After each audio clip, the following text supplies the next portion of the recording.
Hello and very warm welcome everyone. It's Marta here. Welcome back. Another video with the same beautiful banner die. But I just want to say I've been missing you so very much, everyone. We are now, my house is like a one building stage. Just now we are working to putting up this thermal isolation before the winter will come. So I have way less time for recording and it's been a little bit noisy as well. So I'm trying to use up the break to actually do the voiceover. But if you're gonna hear a little bit rumbling or noises here and there, please excuse me that. Now, I'm gonna be making kind of a DL size card, and what I did, I firstly checked the width of the die. It's actually 4 inches, so that will be around 10 centimeters. So I'm making my card slightly larger than that. Then I cut additional layer to go on top, and now I'm creating the pocket. And this is just a piece of the regular scrap paper which I had. It was 5 inches or 12.5 centimeters size.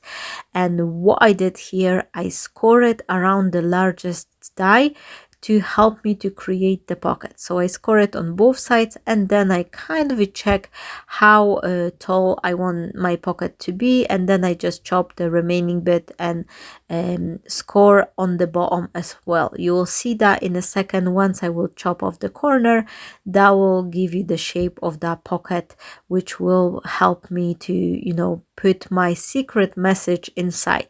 This card idea with this additional removable panel, that is a great way to pass unexpected surprise to someone. That could be a gift card or additional wishes or something else you could put inside instead of the inside of the card. Something a little different.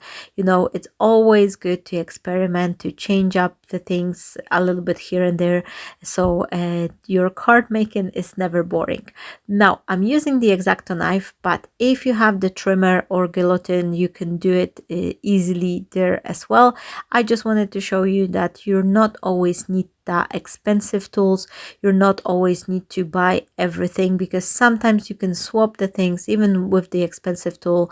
If you cannot afford to have the guillotine or trimmer, metal ruler, X-Acto knife, that's the cost around a couple pounds or a few dollars, and you're good to go. Now I am rambling through my scrap drawer, and I'm just picking up lots of different shades of the blue color. I want them to be pretty much similar, all of them, but you could use different colors as well, not necessarily blue.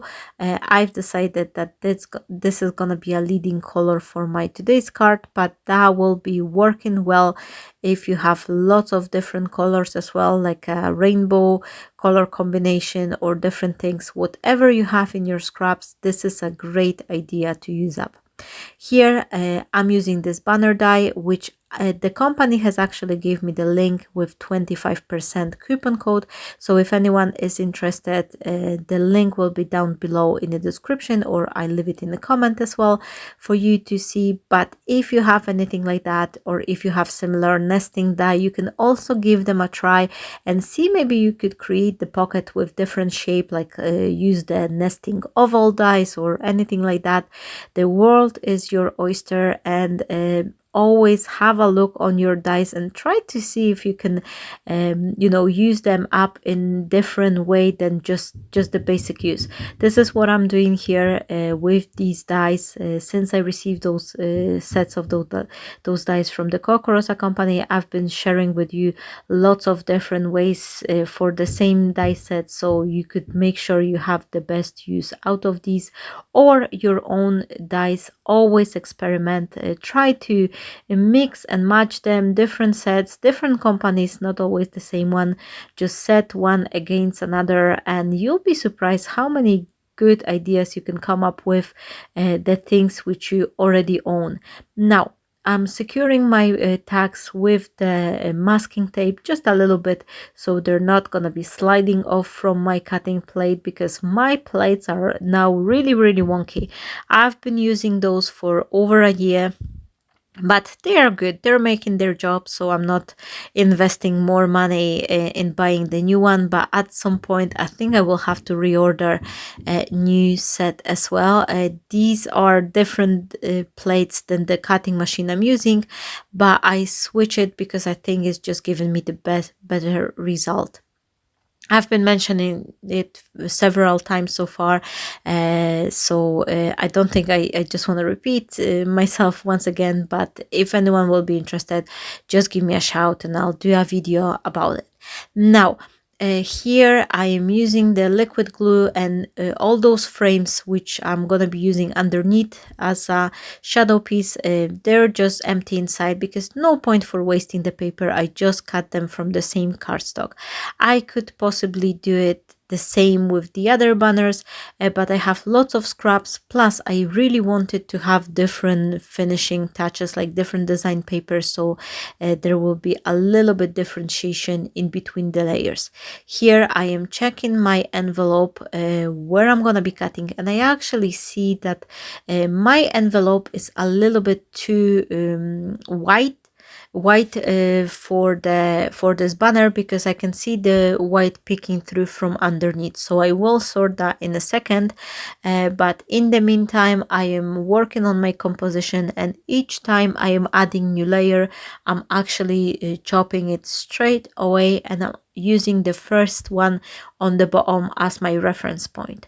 And I do it this way, like chopping after each time, so that way I don't have too much bulky paper to cut, because sometimes even though your guillotine could be sharp, if you have like 5 or 6 layers of the paper, it could actually not chop properly as it should. So here I am adding one layer, then I'm chopping off, making sure I just go right up till the edge, using the first one cut as a guide, and then I am adding another layer. And I think it's just gonna be making this nice interesting look to my card, something a little bit different. And even though I'm chopping those bits, I will still have a little bit blue from the underneath, so that will be working as my little border on the bottom. But if you'd like, you could also leave them as it is and give this like a banner envelope, like this pocket envelope, a little bit taller, and that way you don't have to chop it. I just like the way it looks like, because they're all coming to the same point, so they'll be like even on the bottom.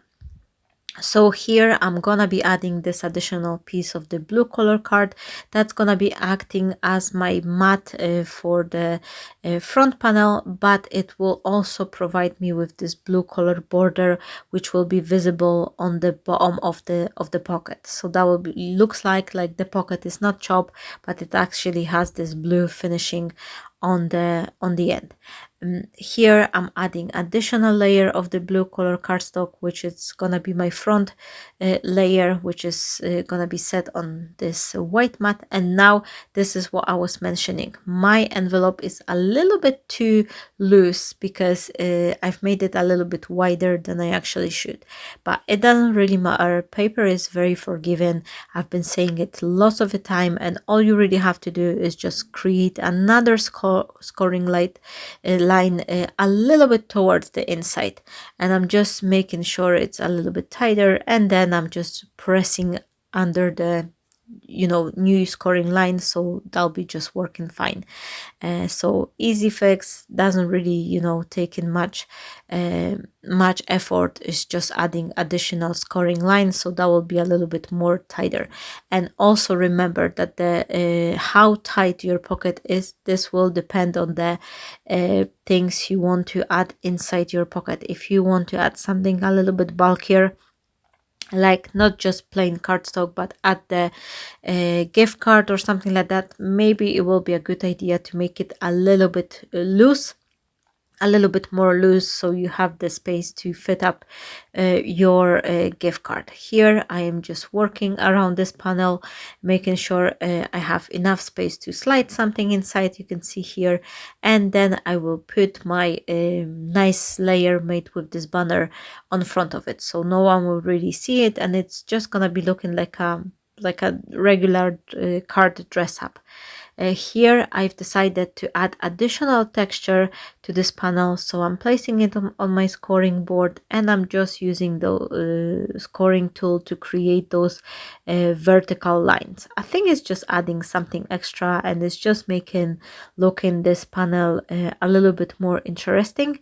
You could also use the embossing folder if you like, but I thought it's just gonna be looking nice with those very clean and simple lines. They just adding that elegance to me. Many occasion classic designs like trellis, like lines, something like that, it's always good.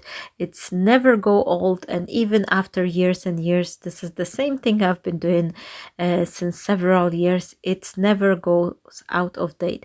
And it's the same with the crafty goodies. When I'm purchasing something, I always like to kind of go with more classical look, because many occasion the fashion is changing, even in crafting, different styles, different things, but some things. And I'm thinking that some of you, at least half of you, my friends, you're gonna agree with me that some things like basic nesting dies or banner dies or things like that, they are always a good investment, because they will serve you for such a long time. For you can use them up in different styles, different techniques, and they basically timeless. So this is what I like, and I really like this die for that, because it's one of those dies which I know I'm gonna be reaching many occasions for many different things. So here we are using this banner as the pocket on the front of the card. So I add the glue, I'm smearing the glue with my finger, and I'm making sure it's not gonna go to the blue layer. It will only stay on the white pocket, because that will give me the space to slide. And if your glue will ooze out, that could stick those two pieces together, so you won't be able to slide anything there. Once I have my paper, I am just trimming this little front piece, so that will give me this enough border once I put it all the way down. I wanted to do a little bit of the embossing, and I've decided to do partial embossing.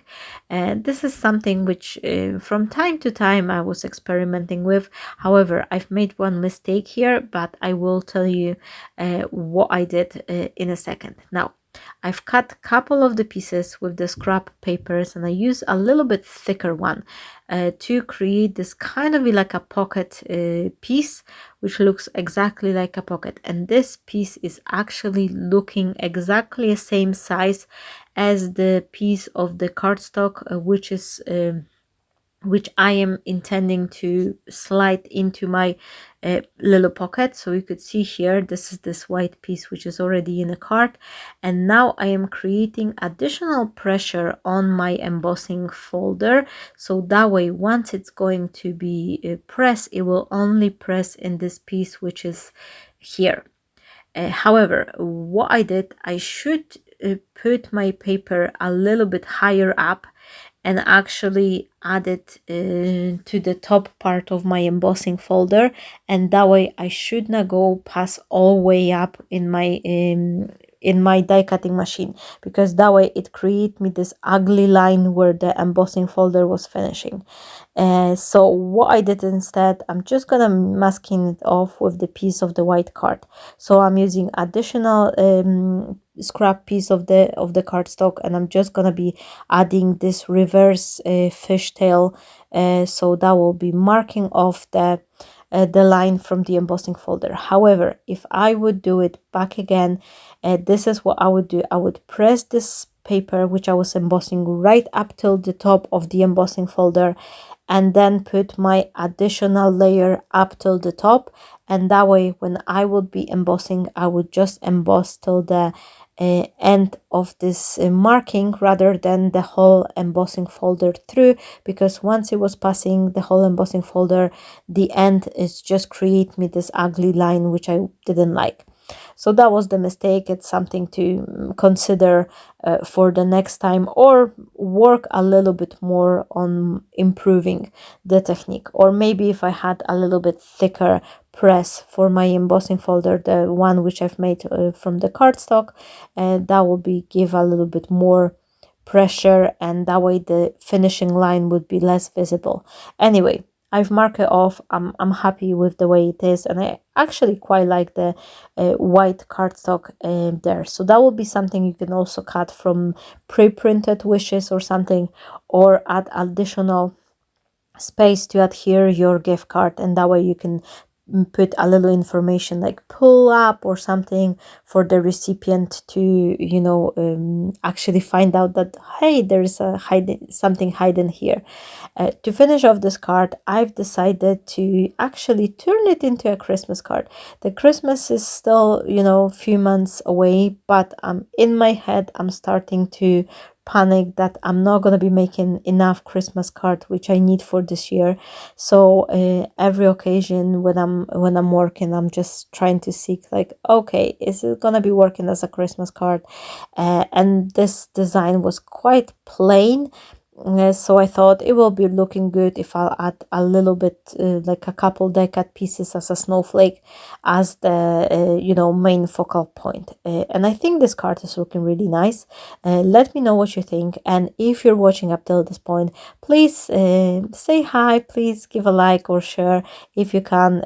Click the share button and, you know, post it on your social media like Facebook or something. Let your friends know, maybe they will be interested to see my videos. And of course, if you are helping to grow my channel, thank you so very much, everyone. I'm super happy and super proud to have such a wonderful YouTube family. So here is the card, how it's look like. I'm gonna show you a couple of the close-up photos, and I think there was something on this camera. I should probably clean up lens a little bit because it's not as colorful as it should, but I only noticed that when I was you know, editing the video. So I will make sure that I have a little bit better image for my next card. Here, a close-up look on the card, how it looks like. I really like this pocket design, and I think I'm gonna be using it in different occasion cards as well. Let me know for what occasion you would use the idea, and that will be me. Stay blessed, my friends. I hope you're well, and see you shortly. Bye bye.